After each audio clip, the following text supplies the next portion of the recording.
자, 2021년 1학기 러시아 명작에 의해 첫 번째 강의를 녹화하도록 하겠습니다. 저는 이렇게 생겼고요. 네.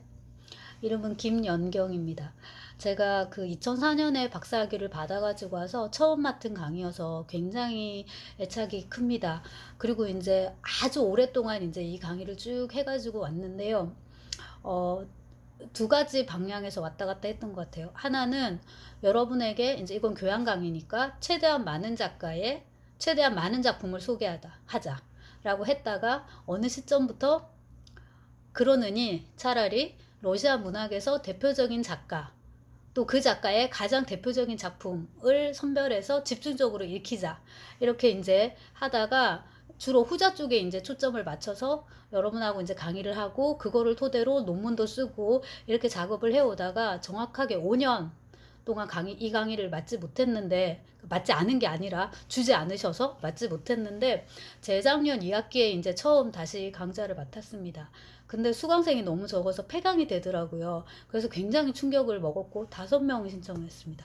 그 다음 학기에는 2배로 이제 늘어서 그나마 이제 최소 그 유지가 돼가지고 이제 그 개설을 했지요. 그래서 제가 2020년도 1학기 학생들에게는 굉장히 고마운 마음을 갖고 있는 것이 덕분에 강좌를 살릴 수가 있었고, 그 다음에 이제 이 수업을 토대로 쭉 공부하면서 논문을 발표를 해왔었는데, 그거를 이제 교과서 형식에 맞게 편집을 해가지고 책을 이제 냈는데, 그 작업을 작년 1학기에 했습니다. 이제 출판사에서 교정지가 오고 이런 것들을. 그래서 이제 의도한 건 아닌데 비대면 수업으로 가다 보니까 자료를 많이 올리게 되지 않습니까? 그래서 이제 한글 파일로 자료를 또 올리고 여러분 참고하시려면 하시고 뭐 말려면 마시고 저는 교정도 보고 수업도 하고 그래서 굉장히 유익한 학기였는데 그러고 저러고 이제 그 책은 이제 나왔고 그래서 여러분은 그 책을 제가 더 알아보기 쉽게 그냥 이렇게 자료실에 올리겠습니다. 그래서 필요하신 분은 참고를 하시면 되는데 요 강좌는 워낙에 문학이기 때문에 그 이른바 교과서가 중요하지 않습니다. 중요한 거는 각 주수에 읽게 될 그 작품입니다. 첫째도 둘째도 셋째도 넷째도 무조건 작품을 읽으셔야 되고요. 세상에 어떠한 교과서, 어떠한 연구서, 어떠한 비평서도 원작을 능가할 수는 없다라는 거. 모든 연구서, 뭐 교과서 이런 것들은 우리로 하여금 그 분석하고 있는 그 작품을 읽도록 유도하는데 이제 그 기능이 있다라고 이제 이렇게 생각하고 여러분은 수업을 들으시면 좋겠습니다. 그래서 간혹 막 레퍼런스를 많이 찾아봐야 된다는 강박을 갖는 분들이 계신데 그거보다는 일단 작품을 집중적으로 읽으시고 그 외에 부족한 부분은 제가 최대한 채워드리도록 이제 노력을 하겠습니다. 자, 그래서 이제 그 지난 2학기 저희가 비대면 수업으로 이제 진행이 됐는데 그 경우에도 러시아 문학의 대표 작가의 가장 대표적인 작품을 집중적으로 읽힌다라는 원칙에 따라서 강좌를 구성을 했습니다. 근데 2학기를 이미 강의를 했고 그 다음에 이제 강의 영상을 쭉 찍었는데 이번 학기에도 또 이렇게 돼버린 거예요. 그러면 당연히 저는 작년에 찍었던 강의 영상을 올릴 텐데 여러분한테도 죄송하고 그 다음에 이게 강의를 맡을 때 공부를 저도 해야 되는데 지금 거의 2학기 동안 한 2-3작품 빼고는 똑같이 돌렸기 때문에 저 자신에게도 좋지 않아서 이번 학기에는 커리큘럼을 조금 바꿨습니다. 그리고 조금 이제 다양하게 집어 넣으려고 최대한 노력을 했는데 아무래도 주수가 한정돼 있고 그 다음에 이제 러시아 문학의 대표작들은 여러분이 마음의 준비를 하셔야 되는데 깁니다. 일단 너무 길어서 그 다 읽지는 사실상 못할 것이고 현실적으로 불가능하고 제가 이렇게 짝을 이렇게 지어놨거든요. 그 그룹에서 하나는 죽어도 읽고 간다라는 이제 마음으로 수업을 들으시면 좋을 것 같고 그 다음에 이제 여러분이 관심을 갖는 가장 큰 관심을 갖는 대목이 평가 부분인데 이제 강좌 운영 방식 이제 이런 건데 이제 비대면 수업인데 저희가 줌을 합니다. 근데 제가 어떨 때는 2번 하고 어떨 때는 이제 1번 하고 이제 녹강을 듣게끔 하고 이런 식으로 했는데 제가 원래는 그 국문과에서 개설하는 창작의 세계를 같이 해왔는데 이번 학기에는 받지 못해서 네. 그게 이제 유감이기도 하지만 또 다른 한편으로는 제가 러시아 명작에 의해 더 집중할 수 있는 그런 이제 기회라고 생각하고요. 그래서 또 커리큘럼을 많이 바꾸기도 했는데요. 줌 역시도 일단은 월요일, 수요일 저희 1교시 그때 이제 하는 걸로 우선 원칙으로 하고 수요일은 반드시 한다. 그 다음에 이제 월요일은 가급적 하는데 뭐 바쁘거나 그 다음에 진도 상황을 봐서 굳이 안 해도 될 것 같으면 빼거나 하지만 어쨌거나 원칙적으로 이제 월수를 하고요. 그 다음에 이번에 5월 달에 어린이날, 그 다음에 부처님 오신 날이 다 수요일입니다.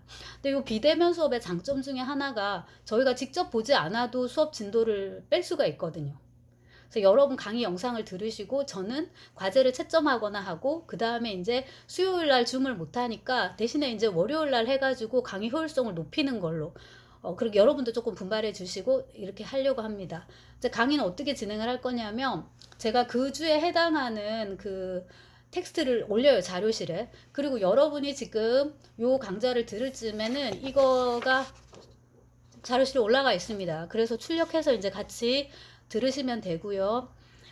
그 녹화된 강의를 저는 먼저 다 듣고 여러분들이 줌에 들어올 줄 알았는데 물론 그런 퍼센트가 있습니다. 근데 이제 대다수의 퍼센트는 듣는 중에 혹은 듣기 전에 줌에 들어오시는 거예요. 이제 그렇다 하더라도 오늘 뭐 하는지는 이제 알고 들어오셔가지고 줌에서는 최대한 비대면인데 대면하도록 이렇게 화면으로 해서 서로 얼굴을 보도록, 그리고 이제 작품을 읽지 않았더라도 무조건 출석하는 걸 원칙으로 하셔야 됩니다.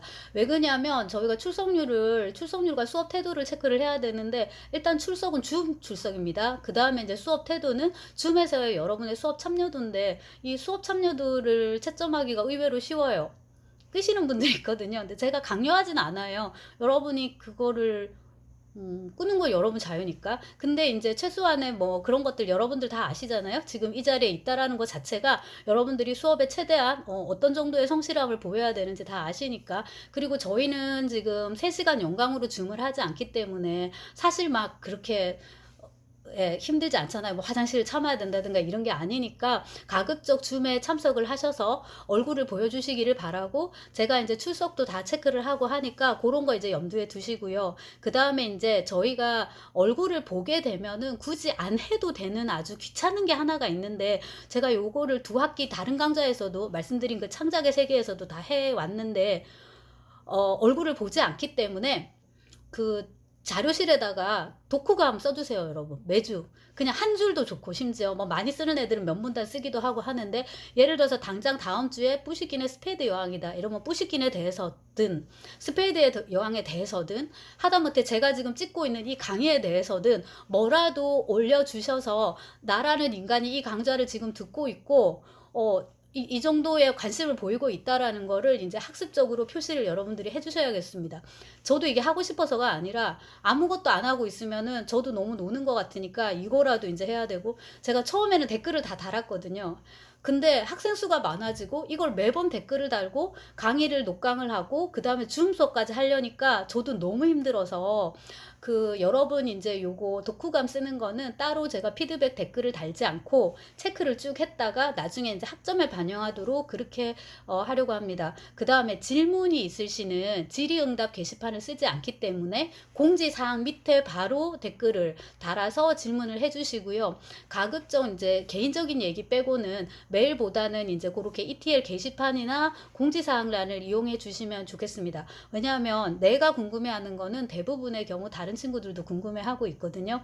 자, 그게 있고 그 다음에 이제 시험인데 그 비대면 강좌를 2번을 해보니까 이게 시험을 원래대로 하자면 저희가 강의실에서 봐야 되는데 자료 형식으로 이제 탑재를 했단 말이에요. 그러다 보니까 당연히 단답형을 내는 건 의미가 없어서 서술형으로 이제 내게 되고, 그 다음에 그것이 이 강좌의 성격에도 부합합니다. 왜냐하면 어쨌거나 이거는 읽고 쓰는 강좌인데 여러분들이 마음에 드는 책을 집중적으로 읽고 그거에 대해서 여러분의 생각을 정리해 본다.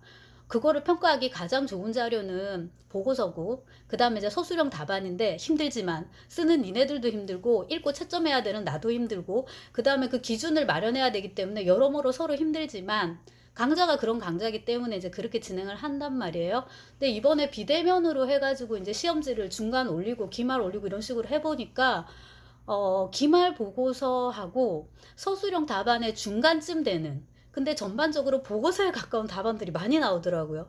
가만히 생각을 해보니까 집에서 쓰시니까 시간 제한이 없으시고 책도 한 번 더 들춰보고 생각도 조금 더 정리를 하고 심지어 태고도 한 번 보고, 아 그래서 제가 여러분 지금 이거를 뽑아 보시면은 중간고사를 시험과 보고서 중간 형식의 과제로 탑재하도록 하겠다 이제 이렇게 했는데, 서술형을 이렇게 내가 내는데 그룹으로 묶어요.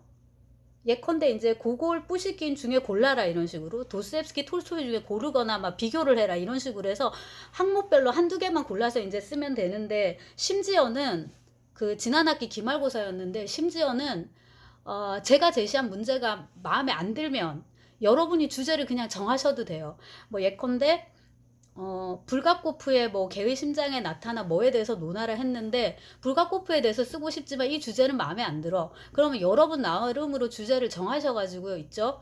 그냥 불가코프에 대해서 재밌게 써주시면 되는 거예요. 그걸 이제 여러분 감안하시고 자유롭게 좀 접근하실 수가 있습니다. 그렇다고 제가 평가를 허투루 하겠다는 의미가 아니라 최대한 이제 여러분들이 책을 자유롭게 읽고 여러분들의 생각을 정리하는 쪽에 더 이제 초점을 두겠다 이제 이런 거고요. 그 다음에 이제 좋은 점인데, 이것도 제가 읽어보고서 하고 싶은 말이 있으면 중간고사는 줌을 하기 때문에 줌에서 하고요. 기말고사 같은 경우에는 하나 더 찍도록 하겠습니다. 피드백 동영상을. 그건 이제 그때 가서 하도록 하고, 그 다음에 이제 커리큘럼을 일단 한번 보시면